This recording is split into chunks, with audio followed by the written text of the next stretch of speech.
শুভ নববর্ষ বন্ধুরা। আজ সকাল সকাল চলে এলাম তোমাদের সাথে একটা নতুন ভিডিও শেয়ার করতে। ভাবছো তো কিসের ভিডিও শেয়ার করতে এসেছি তোমাদের সাথে? বলবো, একটু ধৈর্য ধরো। আর ধৈর্য ধরারই বা কী আছে, ডেসক্রিপশন দেখে তো তোমরা বুঝেই গেছো। আর এটা যেটা দেখছো, এটা আমাদের ঘরের ঠাকুর। আর বৈশাখ মাসে তো তুলসী তলায় তো এইভাবেই জল দেয়, এটাই নিয়ম। তো আজকে আমি ছোলার ঘুগনি করে তোমাদেরকে দেখাবো, একদম সাদা মাঠা ছোলার ঘুগনি, যেটা এতটা গরমে খেলে কোনো রকম কোনো ক্ষতি একদমই করবে না। একদম লাইট ওয়েট খাবারটা, মানে একদমই কম মশলা কম তেল সব কিছু দিয়ে আমি আজকের এই ছোলার ঘুগনিটা তোমাদের সাথে শেয়ার করছি। তো তোমরা পুরো ভিডিওটা দেখো, তোমাদের কেমন লাগছে অবশ্যই জানিও।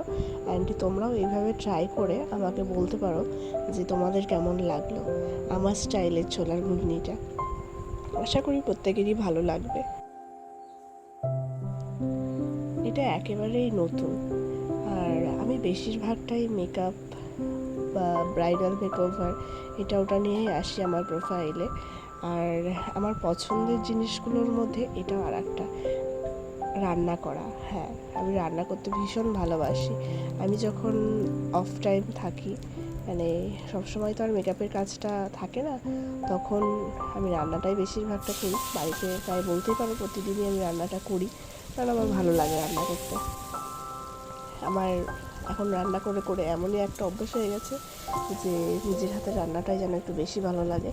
আর মা করলে তো কোনো কথাই হবে না, জাস্ট অসাধারণ ওটা। মায়ের হাতের যেন আলু সিদ্ধ ডাল ভাত, এটাও যেন অমৃত। আর তোমাদের কার কী পছন্দ না পছন্দ তোমাদের মায়ের হাতে, সেটা কিন্তু একটু কমেন্টে আমাকে জানিও, ঠিক আছে? তো এক হাতে ভিডিও করা আর এক হাতে রান্না করাটা একটু টাফ হয়ে গেল যদিও, আর এটাই আমার আজকে ফার্স্ট টাইম। তো দেখো, আমার টমেটোটা নাড়াচাড়া করতে করতে একটা পড়ে গেছে, সেটা ভিডিওতে দেখাও গেছে।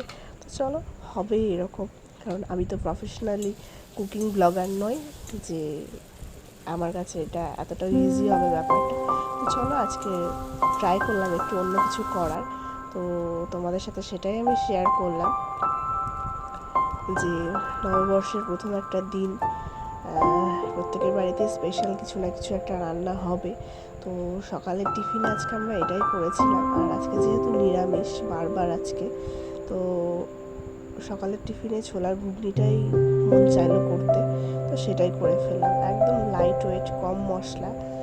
আর এইভাবেই আজকের সকালের টিফিনটা সেরে ফেললাম আমরা। তোমরা কে কী টিফিন করেছো আজকে কমেন্টে কিন্তু জানিও।